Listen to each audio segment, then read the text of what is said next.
Hello and welcome to the Saltcast. My name's Ryan Johnson, and today I've got Matthew Holman with me from Qpilot. Matthew, thank you so much for coming on with me today. Welcome. Absolutely. Glad to be here, Ryan. So we recently did a podcast, and we talk a lot about subscriptions. And a business subscription model is extremely popular and Right. growing in popularity because seems like with the subscription model, I mean, that's monthly income coming from one client. So that kind of just builds your business in a way. And I know you at Qpilot, that's kind of what you do. And I was hoping you could kind of introduce yourself and what it is you do exactly.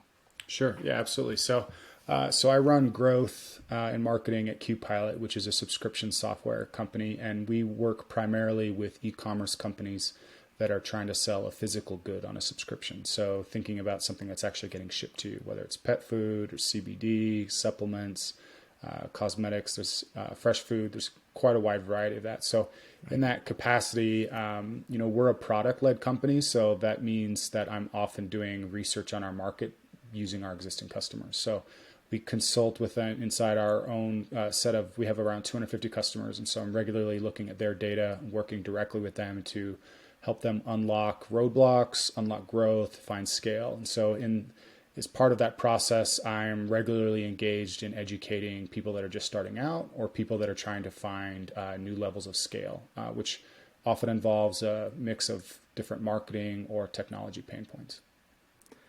Yeah. So where are your clients typically located? Are they all over the U.S.? Are they Actually, UK all over the based? world. We have around 85% of our customers are in the US. We have Canada, UK, Europe, and we do pretty well in Australia and New Zealand as well.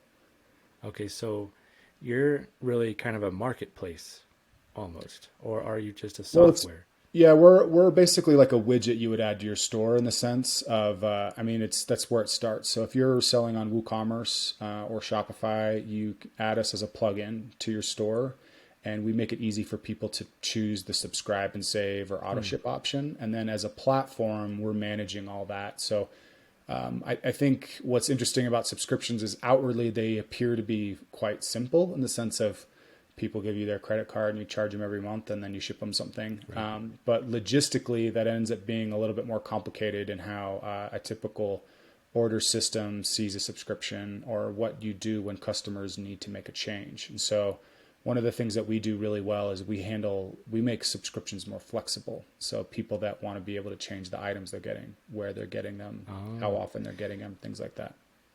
so I did look on your website, and I thought it was pretty cool. And I subscribe to quite a few things, and one thing I saw on your website is on through text message. Right. They'll send you like, hey, your subscription's coming up and be shipped in 3 days. Do you Right. still want it? Is there anything you want to change?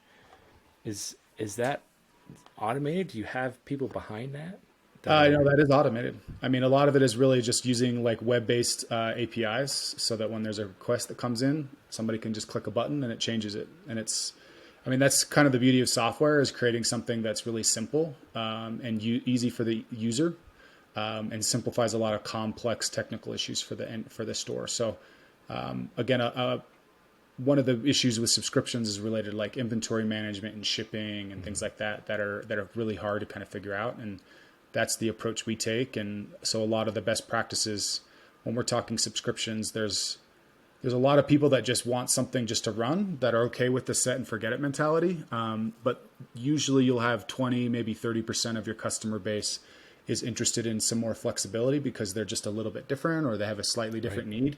And if you're thinking about profitability, that extra 10 or 20% would be more likely to churn if the subscription wasn't flexible. And so Hmm. that's the difference between being in the red and the black oftentimes for an e-commerce company is just that narrow margin. It's a couple hundred customers more a month. Interesting. So, would you advise someone who's starting up some e-commerce um, store or business? Is this something they should start off right away? Is this something that would benefit them right from the beginning? For the most part, I recommend to start it. It's never been easier because of apps and plugins like ours to launch subscription services.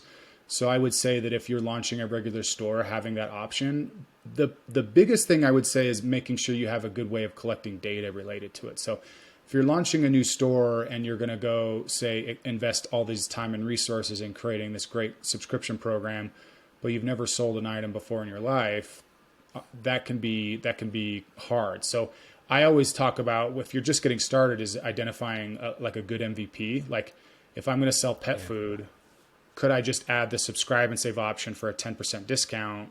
I automate some of these emails and stuff, and that's all I do. And then I Right. collect information with like cancellation pop-ups or something, and I survey customers as I get them to see what they like, and that's all. And I'm doing that for one-time and subscribers, and that's kind of how things are going. So, and then from there, once you get, because it really comes down to having good data to inform your decisions. A really common mistake I see is brands trying to invent these complicated, really really intricate systems and Right. engagement strategies, but they're doing that with very little data. It's more off of somebody's idea or something cool they saw that another brand is doing. Gotcha. And so, so if someone were to, sign up with your services, what does it all include then? Yeah, so we basically integrate with an online store. So we're going to see your inventory, we're going to see your shipping rules. We're going to basically, you can toggle on products that you want to be on subscription or not. We manage the discounting, all the notifications related to that, a lot of reporting, and then usually a brand will have us use their own payment gateway. So we're not processing it ourselves. We're processing it on their behalf. So we really do automate quite a bit of it. There's a little bit of configuration, and then as brands get kind of deeper into their subscription platform, they will often customize it to an extent, right? You want to change what frequencies are available, or you want to change how the button looks, that kind of thing. But those are the types of things, again, I say when you're starting out, like, why are you worried about where the button is on the page? You don't even know if you can sell items yet, right? Right. Yeah.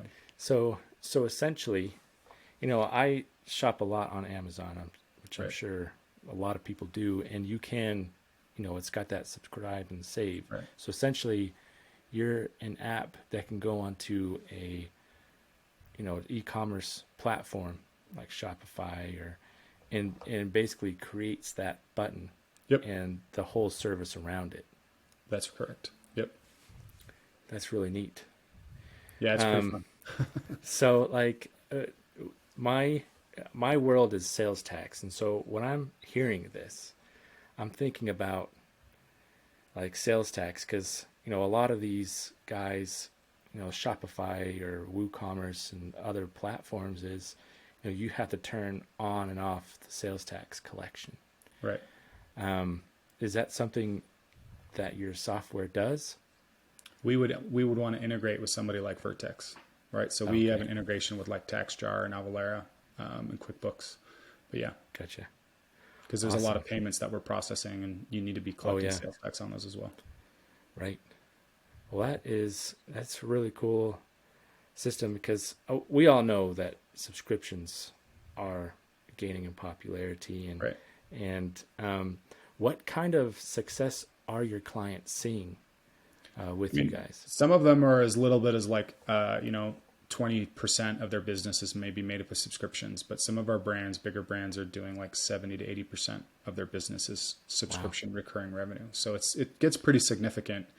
It is growing in popularity and acceptability. I think there's a lot of innovations similar to like our platform that are making things a lot easier and making the experience more powerful for the end user. But I think a lot of it really, the best subscription offerings are those that understand customer experience and looking at it as an engagement strategy. So Gotcha. and kind of what I mean by that is like if you're thinking about your business, whether you should be offering them or how you offer them better, the question is why are people buying from you in the first place? Are they looking to you to solve a problem? Are they looking to you to solve a problem on a regular basis? And if so, is that something you could offer or sell to them, whether that's a service or a product? And most people think of a subscription as there's going to be a discounted savings in exchange, like there's an exchange of value, right? Like if I'm going to subscribe to your service, I'm going to expect to pay a little bit less than I would if I just bought it one time over and over again. So there's always that as an element, but the best brands are finding ways to really unlock value because they understand their consumer. They understand what they want out of their subscription. Yeah. And is that the kind of data you collect? Somewhat. We have data related to like cancellation and errors and issues like that. A lot of that data comes down to it's qualitative. It's something you need to be surveying your customers for, finding out, looking at your customer support tickets, talking to them. One of the biggest things you can do is like survey people right after they make a purchase, especially if they make a subscription purchase. Why did you pick this? What made you kind of like go from one time to subscription, right? And that kind of data, that's not something we automate, but it is something that every brand needs to be doing, should be informing all of your decisions. Yeah, definitely. Well, Matthew, thanks for so much for coming on with me. What is a good way to contact you or find more information? You can find me on LinkedIn, Matthew Holman, or on Twitter as the Subscription Doc. I've got an email newsletter every week on subscriptions and stuff, but anyway, nice. I'd love to connect with anybody out there. Yeah, and I'll put all your information in the show notes. So feel free to reach out to Matthew and get your subscriptions rolling. No reason not to. Absolutely. All right. Thanks again, Matthew, and we'll talk to you later. All right. Thanks, Ryan.